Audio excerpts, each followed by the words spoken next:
Good morning, everybody. Myself, Nishan Pampattiwar. Welcome to Chintamani coaching classes. Today we will see about a data structure. Data structure में binary search क्या होता है उसके related अपन आज देखने वाले हैं. So what is mean by binary search. So binary search में अगेन प्रीवियस लेक्चर में अपन ने देखा लीनियर सर्च. लीनियर सर्च क्या होता है, number of element one by one वो सर्च करते जाता है. जो एलिमेंट का लोकेशन अपने को फाइंड आउट करना होता है उसके रिलेटेड वो इंफॉर्मेशन देता है. सपोज एरे में 10 एलिमेंट्स हैं और 10th एलिमेंट अपने को फाइंड आउट करना है तो हर एलिमेंट ट्रैवर्स करना होता है. For example let us consider this is an list और एरे वाटर में भी टेंस. अगर अपने को इन लिनियर सर्च अगर अपने को 44 का लोकेशन फाइंड आउट करना है तो उसमें क्या होता था कि फर्स्ट लोकेशन, उसके बाद में इंक्रीमेंट होकर वो नेक्स्ट लोकेशन पे जाता था, उसके बाद में नेक्स्ट लोकेशन, ऐसे करते करते जो भी अपने को डेटा चाहिए वो डेटा आइटम फाइंड आउट करके उस लोकेशन को अपने को रिप्रेजेंट करता था. इसका मतलब क्या कि अगर अपना data element in terms of list और इन टर्म्स ऑफ एरे आखिरी के टेंस में है, आखिरी में है, तो वहां पे कंपोजिशन क्या हो जाएगा कि हर एक लोकेशन का डेटा ट्रैवर्स करना पड़ेगा. सो अगर डेटा स्ट्रक्चर में डेटा ह्यूज है उस वक्त क्या होगा कि it required a lot of time. तो उसके बाद में अपने को डेटा स्ट्रक्चर में दूसरा एल्गोरिथम मिला, that is a binary search.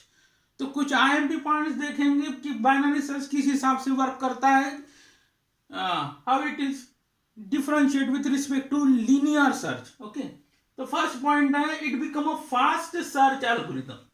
क्या है, फास्ट है with respect to linear search. Fast, जो भी डेटा चाहिए वो आपको कम से कम वक्त में ला के देता है.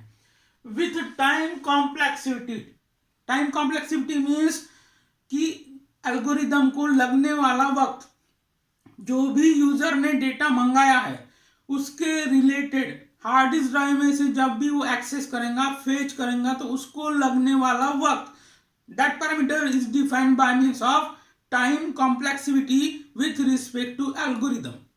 ओके, तो इसका बाइनरी सर्च का टाइम कॉम्प्लेक्सिटी होता है O log n. ठीक है, तो 1 मार्क एमसीक्यू के लिए आता है.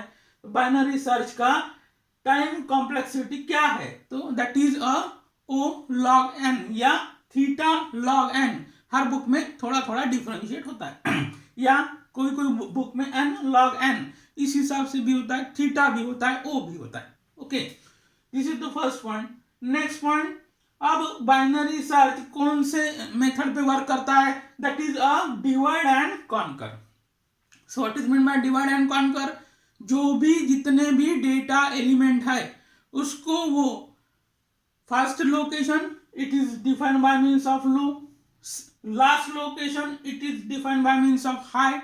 With the help of formula you can find out the mid value. Mid location पे जो भी वैल्यू वो फाइंड आउट करके देगा.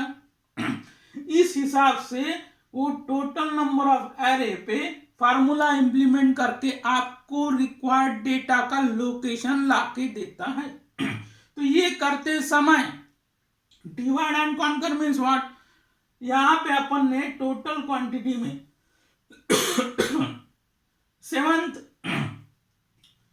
7 नंबर ऑफ डेटा आइटम्स लिए हैं.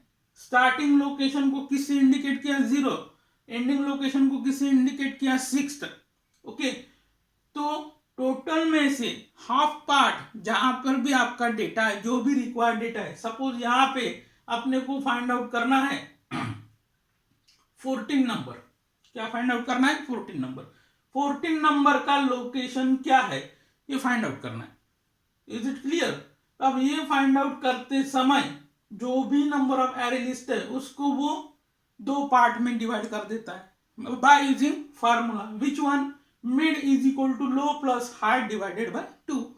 सो that's why it is known as divide and conquer. तो ऐसे करने की वजह से अगर डेटा ह्यूज है, सपोज हार्ड डिस्क ड्राइव में 1 TB डेटा है, तो अगर बाइनरी सर्च उस पर इम्प्लीमेंट होता है तो डिवाइड एंड कॉन्कर लगने की वजह से वो क्या करता है, 1 TB में से 512 GB पहले पार्ट में का डेटा है या 512 GB नेक्स्ट पार्ट में से डेटा लाना है, इस हिसाब से आपको डेटा एक्सेसमेंट करके देता है। इस वजह से क्या हुआ, it's save time with respect to linear search.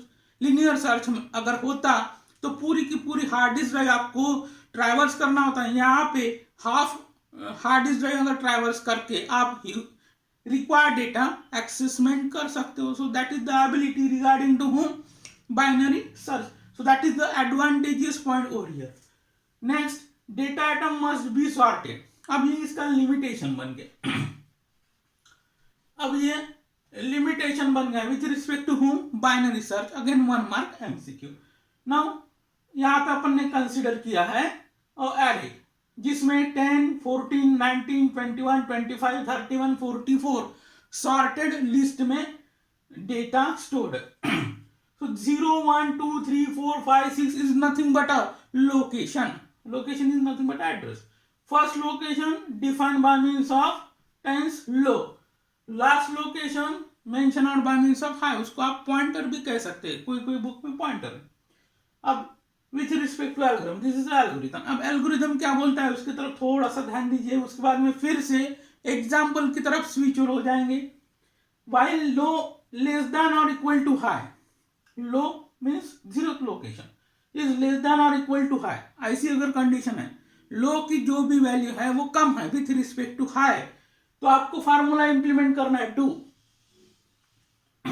कौन सा formula, low plus high divided by 2, you get a mid value. Mid value of home total list, total list का मिड पॉइंट आपको मिल जाएगा by using which formula, low plus high divided by 2।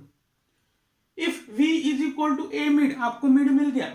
Return mid, अगर जो भी value है, जो भी लोकेशन आपको फाइंड आउट करना है एक ही बार में मिलता है, तो रिटर्न मिड, मिड यानी रिटर्न मिड यानी ये आउटपुट की तरफ दे देगा अगर मिल गया तो।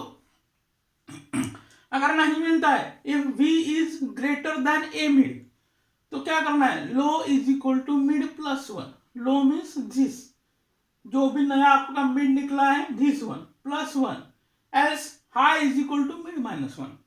अगर नहीं मिलता है तो ये दो फार्मूला इंप्लीमेंट करके आपको आउटपुट ढूंढना है। क्लियर। तो अब एग्जाम्पल की तरफ आएंगे, किस हिसाब से इंप्लीमेंट किया है। तो देखो अपना एम क्या है, अपना एम क्या है, find location of 14। Total array में 14 जहां पे है उसका लोकेशन फाइंड करना है, 14 ही वैल्यू है, डेटा है। ओके, अब पूरे एरे में लो किससे मेंशन आउट हुआ, 0 से, हाई किससे मेंशन आउट हुआ, 6 से।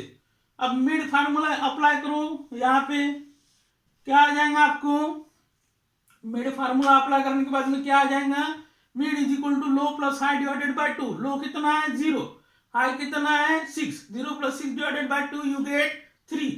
3 क्या मिल गया, ये लोकेशन मिल गया। अब 3 ये लोकेशन मिल गया, ये 3 is nothing but a mid, so this is a 3 is nothing but a mid, you get a value of mid। अब mid की जो वैल्यू है दैट इज 3, और अपने को चाहिए क्या चाहिए, फाइंड लोकेशन ऑफ 14। तो 14 किसको मेंशन किया, v is equal to 14। 14 is point out by means of v। अब 3 पे कितना है 21, नहीं वैल्यू नहीं मैच हो रही, तो again a mid is equal to 21। तो ऊपर के कैलकुलेशन की मिड की क्या वैल्यू आ गई, a mid is equal to 21। कौन से लोकेशन पे, at location 3, by using which formula, low plus high divided by 2। दोनों वैल्यू मैच हो रही, क्या नहीं हो रही। Next, high is equal to mid minus 1। अब ये दो में से एक फार्मूला इंप्लीमेंट करेंगे, high is equal to mid minus 1। तो क्या आ गया 3 माइनस 1, मिड की वैल्यू क्या आई 3, मिड की वैल्यू यानी लोकेशन क्या है 3, 3 minus 1 2। Low is equal to 0, low is equal to 0, mid is equal to 0 plus 2 divided by 2 is equal to 1।